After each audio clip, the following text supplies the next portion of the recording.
இவதுக்கு இப்ப இங்க வந்தா? அருண், இந்த நந்தினி ஏதோ மாஸ்டர் பிளானோட வந்திருக்கான்னு நினைக்கிறேன். இப்போ என்ன பண்றது? நான் கண்டிப்பா சொல்றேன் ஐசு, இவ கல்யாணத்தை நிறுத்த வரல. ஏதாவது செஞ்சு எப்படியாவது இந்த கல்யாணத்தை நடத்தலான்னு தான் வந்திருக்கா. ஆதி வேற மண்டபத்துக்கு வர மாட்டேன்னு வீட்லயே உட்கார்ந்துட்டு இருக்காரு. என்ன நடக்க போகுதுன்னு எனக்கு ஒண்ணுமே புரியல அருண். முதல்ல நீ அங்கிளுக்கு ஃபோன் பண்ணு, அவர்கிட்ட சொல்லலாம். சரி.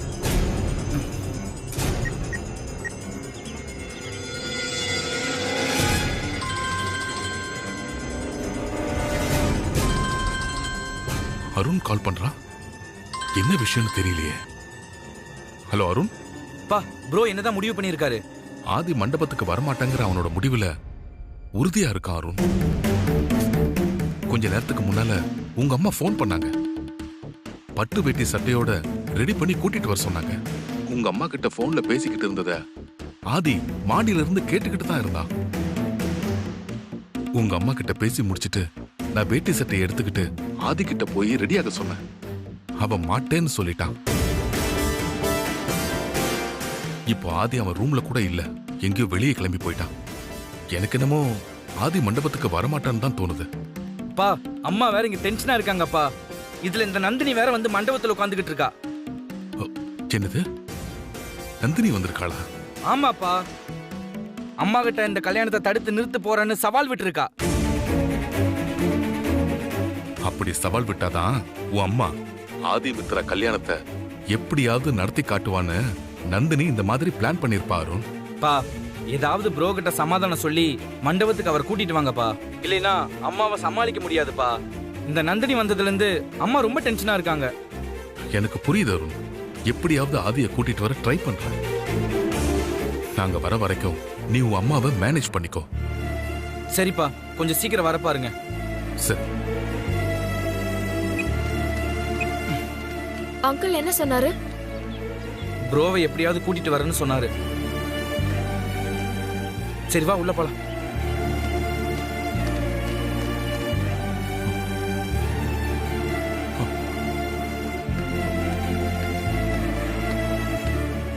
ஆதி ஒரு நிமிஷம்.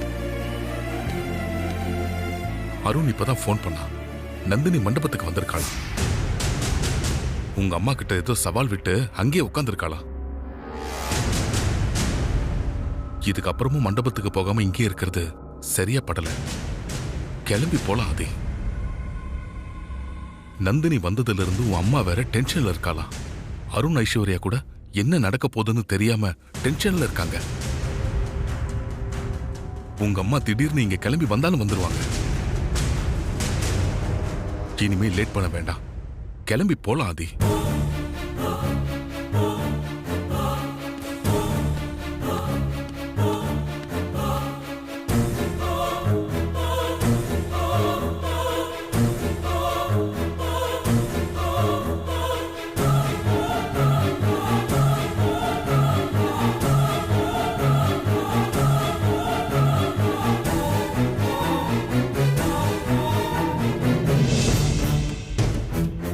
அப்பா நில்லுங்கப்பா, அவசரப்படாதீங்க. நான் சொல்றத கொஞ்சம் தயவு செய்து கேளுங்க. டேய், நீ பேசாம இருடா. உனக்கு ஒண்ணும் தெரியாது. நாங்க என்ன நகை வேணும் பணம் வேணும் நான் கேக்குறோம்? உனக்கு தனி மணமேடை வேணும்னு தானே கேக்குறோம். ஆமாண்டா ரிஷி, 2 கல்யாணம் நடந்தா 2 மணமேடை தானே ரெடி பண்ணிருக்கணும். இங்க பாரு, ஒண்ணுதான் இருக்கு. இதை இப்படியே விட்டுறலாமா? யார்கிட்டயாவது கேட்கணும். சின்ன தம்பி வராரு, அவர்கிட்ட கேட்கலாம். வா, ஒரு நிமிஷம் நில்லுங்க தம்பி. சொல்லுங்க. மணமேடை ஒண்ணுதான் ரெடி பண்ணிருக்காங்க, இன்னொன்னு ரெடி பண்ண சொன்னா முடியாதுங்கிறாங்க. நீங்க வந்து சொல்லி இன்னொரு மேடை ரெடி பண்ண சொல்லுங்களேன். எதுக்குங்க தேவையில்லாம 2 மேடை? 2 கல்யாணம் என்ன ஒன்னாவா நடக்க போகுது? ஒரு கல்யாணம் முடிஞ்சதுக்கு அப்புறம் அடுத்த கல்யாணம் நடக்க போகுது. அதுக்குள்ள தம்பி, உங்க அண்ணன் கல்யாணம் முடிஞ்ச அதே மேடையில என் பையன் வந்து உட்காரணும். அவனுக்குன்னு ஒரு தனி மேடை இருந்தா நல்லா இருக்கும்ல. இன்னொரு மேடையெல்லாம் போடுறதுக்கு இங்க டைம் இல்ல. முதல் கல்யாணம் முடிஞ்சதுக்கு அப்புறம் அதே மேடையில உங்க கல்யாணத்தை வச்சுக்கங்க. சார், நீங்க எதுவும் டென்ஷன் ஆகாதீங்க. சார், இருக்கிற டென்ஷன்ல மேடை இல்ல, அது இல்லைன்னு உங்க அப்பா தேவையில்லாம டென்ஷன் படுத்திட்டு இருக்காரு. உங்க அப்பா கிட்ட கொஞ்சம் சொல்லுங்க. சொல்றேன் சார், நீங்க போங்க சார். Bye sir. சின்ன பையங்கிறது சரியா தான் இருக்கு. என்ன இப்படி பொறுப்பு இல்லாம பேசிட்டு போறாரு? நான் இதை இப்படியே விட போறதில்ல. அகிலாண்டேஸ்வரி அம்மா கிட்ட நியாயம் கேட்க போறேன். அதாங்க சரி. வாங்க அந்த அம்மா கிட்ட போய் பேசுவோம். ஐயோ, நீங்க கொஞ்சம் பேசாம இருக்கீங்களா? இப்ப எதுக்கு அதை பெரிய விஷயம் ஆக்குறீங்க? நீ பேசாம இருடா. இது நம்ம உரிமை, அதை விட்டு கொடுக்க முடியாது. நீ வாமா.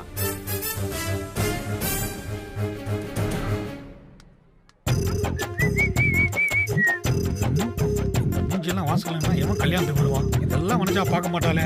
ஐ சந்தனம் கல்கண்டு. தெளிங்க தெளிங்க. தலைவிக்கு வா. நல்ல வாசனையா இருக்கு. இதை நான் எடுத்துக்கலாமா? Super, thank you baby. இன்னைக்கு போட்ட பிளான பிசிறு தட்டாம பக்காவா செஞ்சு முடிக்கணும்டா வடிவேலு. மனஜா எங்க இருக்கான்னு தெரியலையே. வைத்தறிச்சல் வனஜா, இங்கதான் இருக்கியா? பண்றதெல்லாம் பண்ணிட்டு பழைய படத்துல வர பண்டேரி பாய் மாதிரி பதுமையா பேசிட்டு இருக்கியா? இன்னைக்கு நடக்க போற புதுமையை மட்டும் பாரு. இவ்வளவு பாசமா பேசுறேன்னா கண்டிப்பா இவளுக்கு தெரிஞ்சவங்களா இருக்க மாட்டாங்க. வனஜா, எதிர்பார்க்கல. நான் இப்படி வருவேன்னு நீ எதிர்பார்க்கல. நான் இந்த கல்யாணத்துக்கு வந்துடக்கூடாது, வந்தா கல்யாணத்தை தடுத்து நிறுத்திடுவேன்னு நைட்டு பால்ல தூக்க மாத்திரை கலந்து என்ன தூங்க வச்சிருக்கல நீ. அடப்பாவி, இவனுக்கு எல்லாம் தெரிஞ்சிருக்கு. அப்பவும் எழுந்து வந்திருக்கானே. ஆனா நான் உன் சதியை மீறி நான் எப்படி மாப்பிள்ளை மாதிரி ரெடியாகி வந்திருக்கேன் பாத்தியா? இந்த கல்யாணம் எப்படி நடக்குதுன்னு நான் பாக்குறேன். வடிவு, போதும், இதோட உன் வளரல நிறுத்து. சும்மா பேசணுங்கிறதுக்காகலாம் பேசிட்டு இருக்காத. ஏற்கனவே அகிலாக்கா வெறியோட சுத்திக்கிட்டு இருக்காங்க. நீ இப்படி பேசுறதுல அவங்க காதல மட்டும் விழுந்துச்சுன்னா சும்மா இருக்க மாட்டாங்க. கல்யாண மண்டபம் எல்லாம் பார்க்க மாட்டாங்க. துப்பாக்கிட்டு இருந்து சுட்டு தள்ளிடுவாங்க. ஜாக்கிரதை. என்ன எப்ப பார்த்தாலும் துப்பாக்கிகள் சுட்டுவாங்கன்ற. துப்பாக்கி சுடாம பின்னாடி தொடர்புல சுடுவாங்க. இங்க பாரு வனஜா, இந்த பயமுறுத்துறவெல்லாம் இங்க வேணாம். நான் இன்னைக்கு இங்க ஒரு முடிவோடு தான் வந்திருக்கேன். எங்க அந்த நந்தினி? அவளுக்கு இன்னைக்கு இருக்கு. நந்தினியா? நீ இங்கதான் உட்காந்துருக்கியா? இருக்குடி உனக்கு. முதல்ல அவளை கவனிச்சுட்டு அப்புறம் வந்து உன்னை கவனிக்கிறேன். என்ன ஏ வாய மூணு சும்மாரு வரண்டி. இவன் அங்க போய் என்ன ஏழ்றைய கூட்ட போறான்னு தெரியலையே. நாம வேணாம். ஐயோ வேணாம். அகிலா பார்த்தா அது வேற தலைவலி. கல்யாண மண்டபத்துல பெரியவங்க எல்லாம் இருக்கும் போது நீ முத வரிசையில உட்காந்ததே தப்பு. இதுல கால் மேல கால் வேற போட்டிருக்கியா? உனக்கு மட்டும் தான் போட தெரியுமா? இப்ப என்ன பண்ணுவ? பாக்காதரி பால் கொடுக்கட்ட மூஞ்சி. என்ன நந்தினி, உன் தங்கச்சி மித்ராவுக்கும் என் மாப்பிள்ள ஆதிக்கும் கல்யாணம் நடக்குது. வந்து உக்காந்து ஒகே கொடுத்துட்டு போலான் இருக்கியா? இங்க பாரு நந்தினி, நீ நினைக்கிற மாதிரி இந்த கல்யாணம் நடக்காது. உன் தங்கச்சி மித்ரா இருக்கால, அவன் நானே ரிஜெக்ட் பண்ண பீஸு. அவள என் மாப்பிள்ள ஆதி கல்யாணம் பண்ணிக்குவானா? என்ன பாக்குற? கண்ணை நோண்டுருவேன். நந்தினி, என்னடா அன்னைக்கு துப்பாயை காட்டி மிரட்டின ஒண்ணு தலை தெறிக்க பயந்து ஓடினவன் இன்னைக்கு கால் மேல கால் போட்டுன்னு கெத்தா உக்காந்து நேருக்கு நேரா பேசுறான்னு பாக்குறியா? சாரி, சைடுக்கு சைடா ஒன்னு சொல்லிட்டா. இப்ப அகிலக்கா துப்பாயை காட்டி உன்னை மிரட்டினா நீயும் பயந்து தலை தெறிக்க ஓடத்தானே செய்வேன். அப்ப நாங்க மட்டும் உக்காந்து இருப்போமா? ஆனா இன்னைக்கு அப்படி ஒரு நிலைமை தான் வரப்போகுதுன்னு நினைக்கிறேன். ஏன்னா என் மாப்பிள்ள ஆதி உனக்கு பெரிய ஆப்பா வச்சிருக்கான்.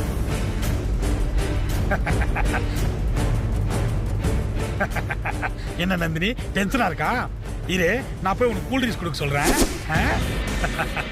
வச்சா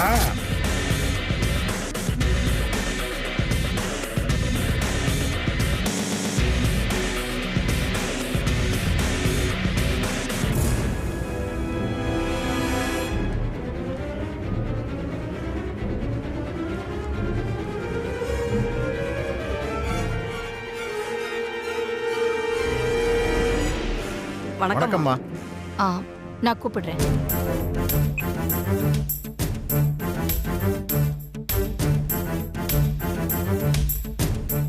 என்ன 3 பேரும் ஒண்ணா வந்திருக்கீங்க? ஒண்ணும் இல்லைங்க மேடம். உங்ககிட்ட ஒண்ணு சொல்லணுமா? என்னங்க, உங்க பையன் ஒண்ணுமே இல்லைங்கிறா, நீங்க என்கிட்ட ஒண்ணு சொல்லணுங்கிறீங்க. என்ன விஷயம்? நான் சொல்றேம்மா. அது வந்து மணமேடை ஒண்ணுதாம்மா ரெடி பண்ணிருக்காங்க. அம்மா, இன்னொரு மணமேடை ரெடி பண்ண சொன்னா ரெடி பண்ண மாட்டேங்கிறாங்கம்மா. உங்க 2வது பையன்கிட்ட சொல்லி ஏற்பாடு பண்ண சொன்னா 2 கல்யாணமும் ஒன்னாவா நடக்க போகுது. ஒரு கல்யாணம் முடிஞ்ச பிறகு தானே இன்னொரு கல்யாணம் நடக்கும். அதனால ஒரு மணமேடை போதும்ட்டாருமா. மேடை தான் இப்போ உங்களுக்கு பிரச்சனையா? என்னம்மா இப்படி கேக்குறீங்க? ரெண்டு கல்யாணம் ஒரே இடத்துல நடக்கும்போது ரெண்டு மணமேடை இருக்கணும் தானே? அதானே உங்க பையன் தான் விவரம் புரியாம பேசுறாருன்னு உங்ககிட்ட வந்து சொன்னா நீங்களே இப்படி பேசினா எப்படிமா? இது பாருங்க, அருண் ஒண்ணும் விவரம் தெரியாம பேசல, சரியாதான் பேசியிருக்கான். ஆதி கல்யாணம் முடிஞ்சதுக்கு அப்புறமா தானே ரிஷி பார்வதி கல்யாணம். அப்புறம் எதுக்கு இன்னொரு மேடை? ஏன் அதே மேடையில உட்கார்ந்து ரிஷி தாலி கட்ட மாட்டானோ? இது ஒரு பிரச்சனைன்னு என்கிட்ட வந்து சொல்றீங்கல்ல? போங்க, போய் ஆக வேண்டிய வேலைகளை பாருங்க. சும்மா தேவையில்லாம என்ன டென்ஷன் பண்ணிக்கிட்டு. சாரி மேடம், நான் தான் சொன்னேன்ல, வாங்க போலாம்.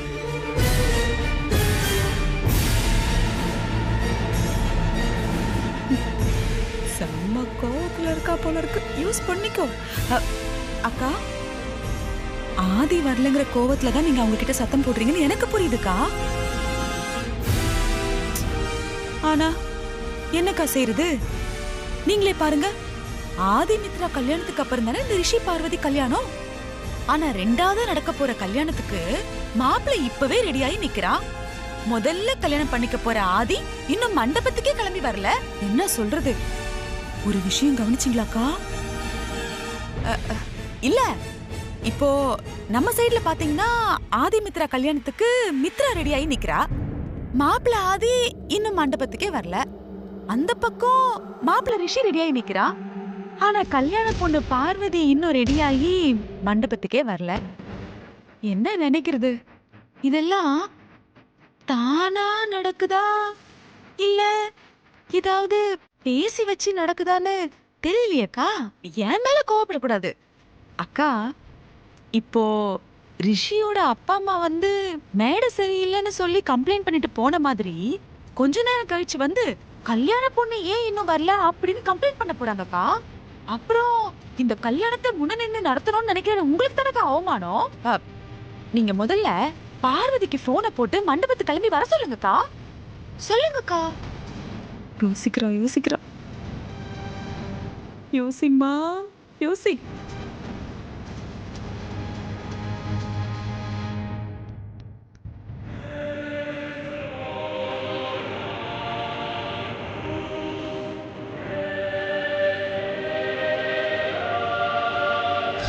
நல்லா யோசி. அகிலா வாழ்வில் இனி சோகம்தான்.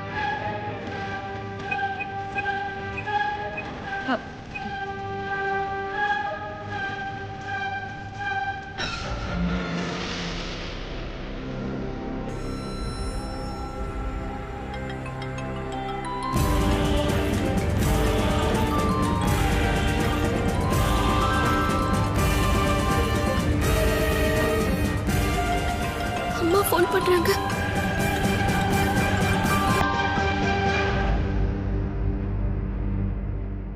அக்கா, ரிங் போதா? சரி, பண்ணுங்க.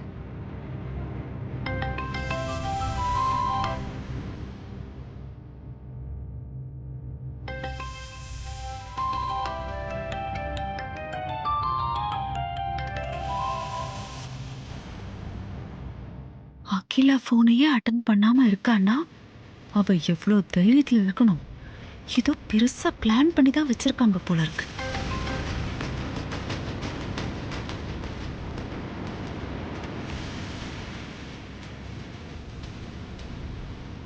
அக்கா, என்னக்கா ஆச்சு?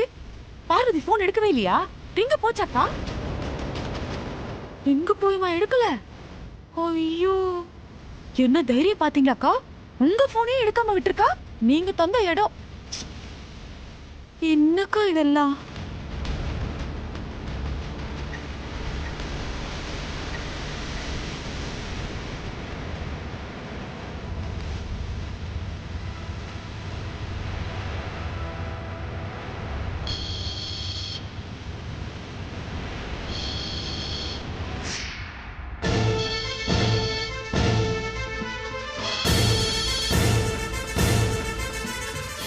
அம்மா ஃபோன் பண்றாங்க.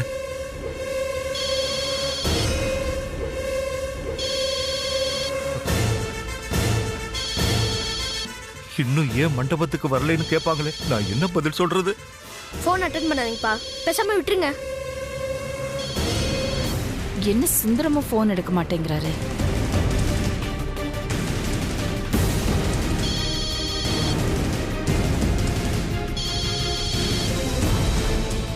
சரியான ஆளை பிடிச்சா பாரு.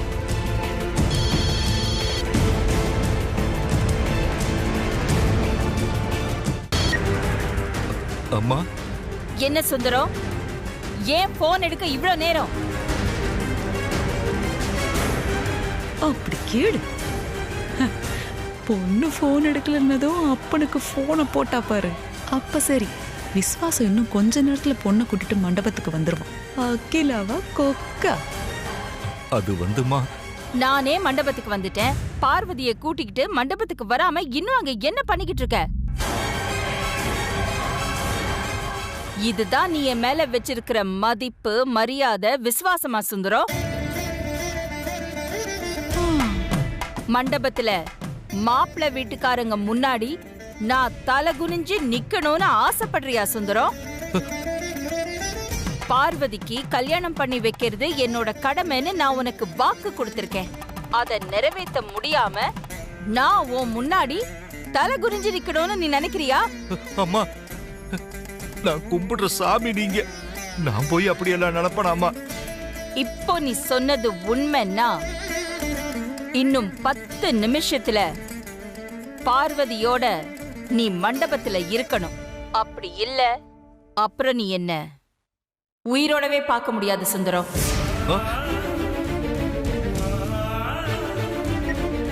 அம்மா, அம்மா,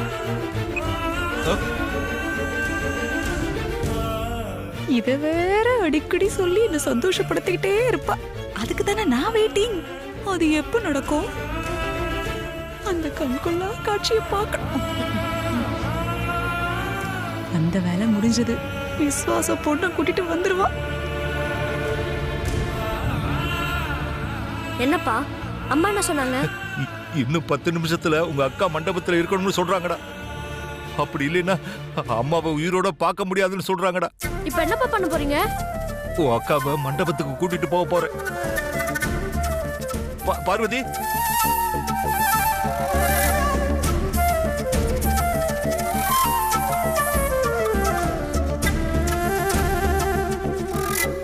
நீங்க பேசினதெல்லாம் நான் கேட்டுட்டு தான் இருந்தேன்ப்பா. என்னால மண்டபத்துக்கு வர முடியாது.